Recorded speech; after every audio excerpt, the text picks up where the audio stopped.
Hi, and thank you for tuning in to Noir History. I'm Natasha, and in this episode, I'll be sharing what I've learned about Rosetta Newman Tharpe, better known as Sister Rosetta Tharpe.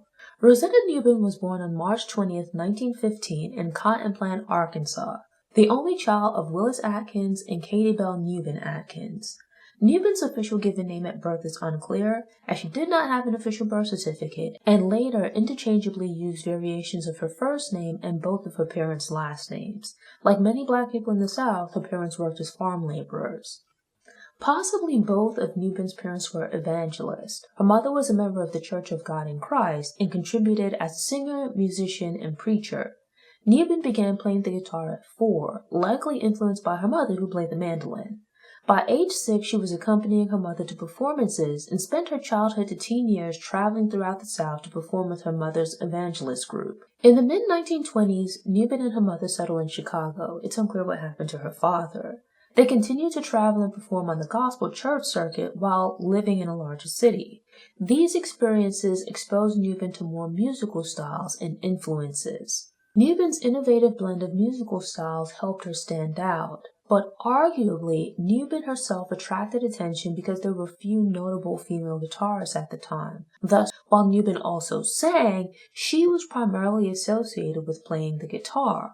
In 1934, Newman's mother arranged for her to marry Reverend Thomas Tharpe. Thus, Rosetta Newman became Rosetta Tharpe. The couple formed a duo with Tharpe performing music while Thomas preached. Unfortunately, the marriage and professional partnership only lasted for about 4 years. It ended when Tharpe came to believe that Thomas was primarily interested in her for financial gain. Heartbroken, Tharpe left Thomas and Chicago for New York City with her mother in tow. Arriving in New York City in 1938, at just 23, Tharpe was booked at Harlem's famed Cotton Club, where she performed jazz renditions for the mostly white audience. Her past track record and becoming a hit performer at the Cotton Club helped Tharpe land a recording contract with Decca Records. Thomas A. Dorsey, who began as a bluesman and transitioned to gospel, was a frequent inspiration, but Newman did the reverse, taking several of his gospel songs and reimagining them with secular arrangements. Tharpe scored her first hit single with the blues and jazz-infused Rock Me. The song was an adaptation of Dorsey's gospel song Hide Me in Thy Bosom. Using a similar formula, she scored another hit with an adaptation of This Train. As a child and teen, Tharpe's gospel performances attracted large church crowds. As Tharpe figured out her creative lane, she began experimenting with combining blues and jazz with gospel. Her music originally focused solely on inspirational spiritual themes, but as she dove into secular music, Tharpe began to sing about love and sexuality. Tharpe was a pioneer, infusing gospel songs with her blues guitar and the backing of a jazz ensemble. Few musicians at the time played both gospel and secular music, let alone combined the two. The change in Tharpe's music drew criticism from more conservative churchgoers. Given the time, Tharpe had to contend with segregation. This meant that while famous, she was denied service at hotels and restaurants while traveling. Yet Tharpe toured extensively during the 1940s and collaborated with other major artists such as Cab Calloway and Duke Ellington. She also spent several years as the frontwoman of Lucky Millinder's band. Of particular note, in 1944, Tharpe recorded Strange Things Happening Every Day, which referenced social issues and major current events. The song would become one of Tharpe's most famous records. It's considered a historic recording due to being the first gospel song to cross over to Billboard's top 10 R&B records chart. It's also arguably considered to be the first rock and roll song. Sister Rosetta Tharpe would come to be viewed as the godmother of rock and roll, though she returned to gospel in the late 1940s. Tharpe was officially divorced from Thomas Tharpe in 1943. Her other relationships with men were publicized, and she would marry twice more.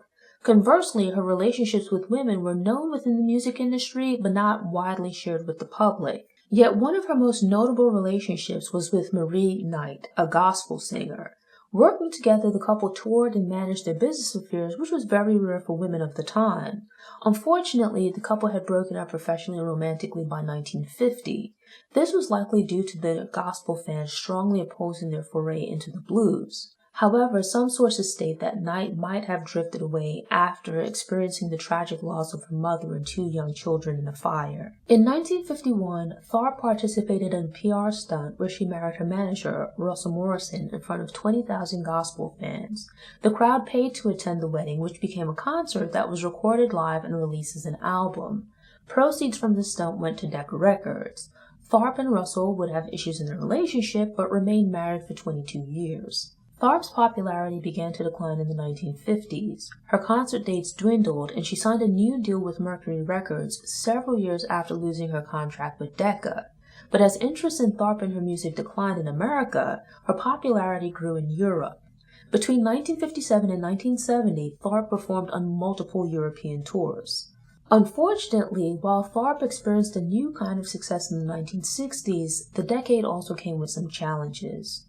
Tharpe's mother died in 1968 while she was in England. Given the close nature of their relationship, Tharpe entered a period of depression. Further complicating matters was a new diabetes diagnosis which further depressed Tharpe.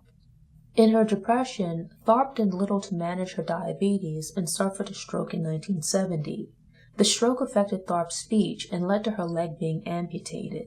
Yet despite her issues, Tharpe continued to perform until she suffered a second stroke in 1973, which led to her death a few days later on October 9, 1973, in Philadelphia, Pennsylvania. In 1998, the USPS issued a Sister Rosetta Tharpe stamp. 20 years later, she was inducted into the Rock and Roll Hall of Fame.